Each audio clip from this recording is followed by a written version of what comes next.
This is a true tragedy, and it's a mistake of the governor.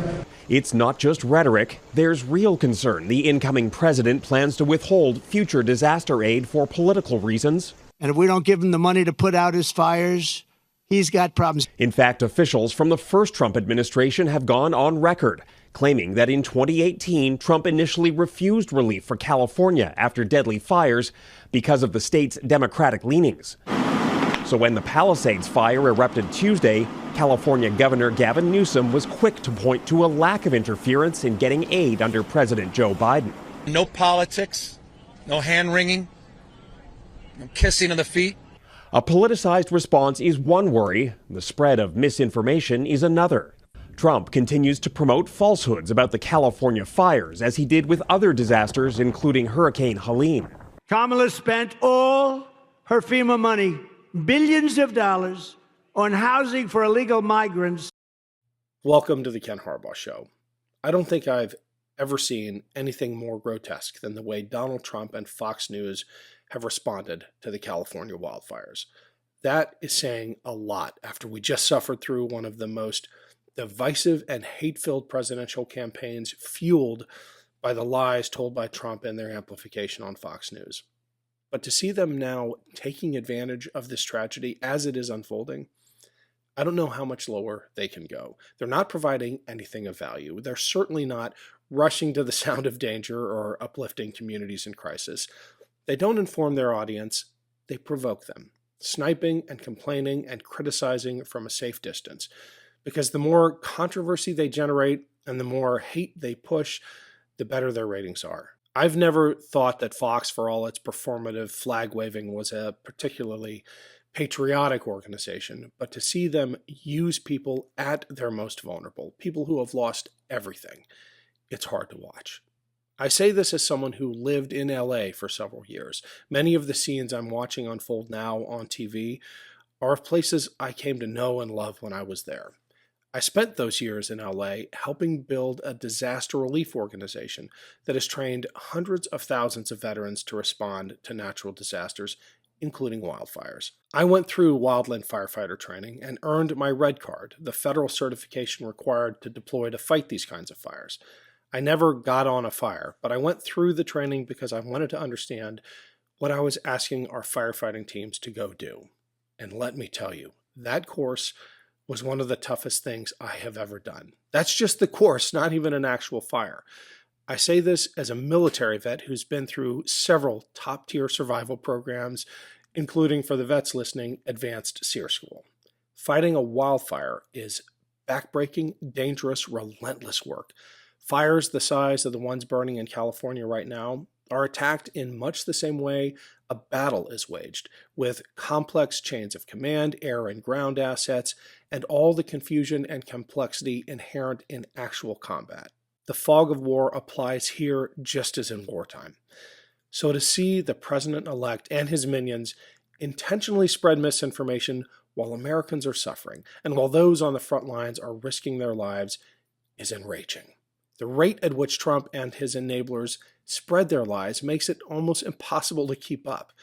They have always done this, but this time they are outdoing themselves, blaming DEI initiatives, blaming immigrants, blaming the COVID vaccine, somehow even managing to blame Ukraine. This nonsense not only ignores the complexities of wildfire prevention, but undermines real solutions.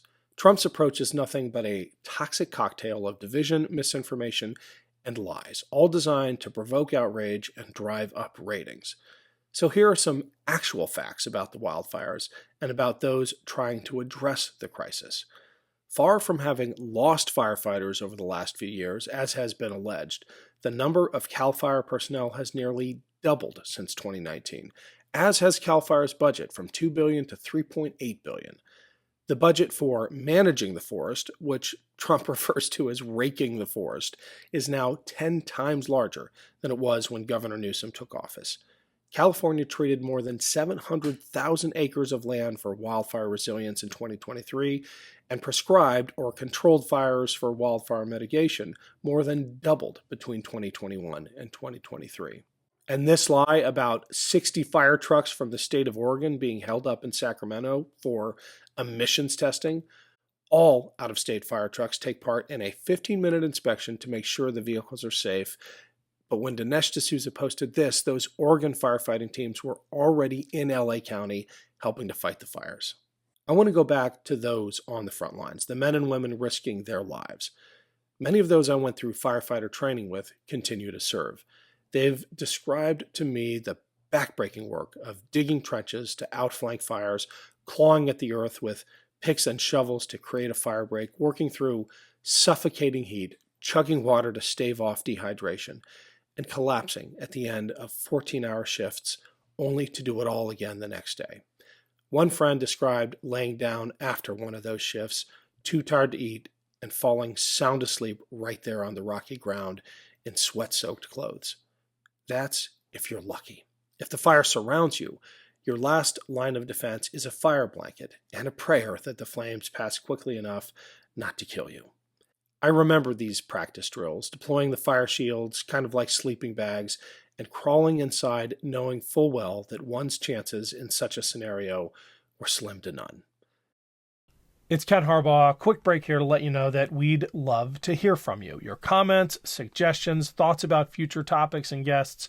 Email us at info@thekenharbaughshow.com and make sure to rate and review us on iTunes or wherever you get your podcasts. Thanks, and back to the show. I once taught a leadership seminar in which I played an audio clip of recorded radio calls between teams of firefighters during a wildfire that got out of control. Most of the voices in that recording were of firefighters who died that day, doing their jobs trying to save others. In the background, you can hear chainsaws running as they try desperately to make a large enough clearing to survive the approaching firestorm. I think about those men and women and the ones on the front lines right now. These are the people Fox News dishonors with their sneering, conspiracy-mongering nonsense. They can't acknowledge the reality of the climate crisis, how rising temperatures, drier seasons, and more intense winds, all backed by scientific consensus, are driving these fires to catastrophic levels. Trump himself has repeatedly dismissed these facts, instead attributing the fires to California's mismanagement and offering conspiracy theories about the water being shut off. The reality is that this is an event of historic proportions that no water system could handle. But still, Trump and his enablers search for scapegoat after scapegoat. This is their playbook. In every tragedy, find someone to blame who can't fight back, distract from the truth with a mess of conspiracies. Even as experts and fact-checkers point to the climate crisis as the undeniable driver, such realities are conveniently ignored. It's exhausting, it's frustrating, and it's dangerous. Meanwhile, the real heroes are doing the real work of saving lives. Firefighters from Mexico have streamed north to lend a hand, risking their lives to help a country that too often mocks them. Canadian air tankers are providing critical support, even as our president-elect threatens their country with annexation.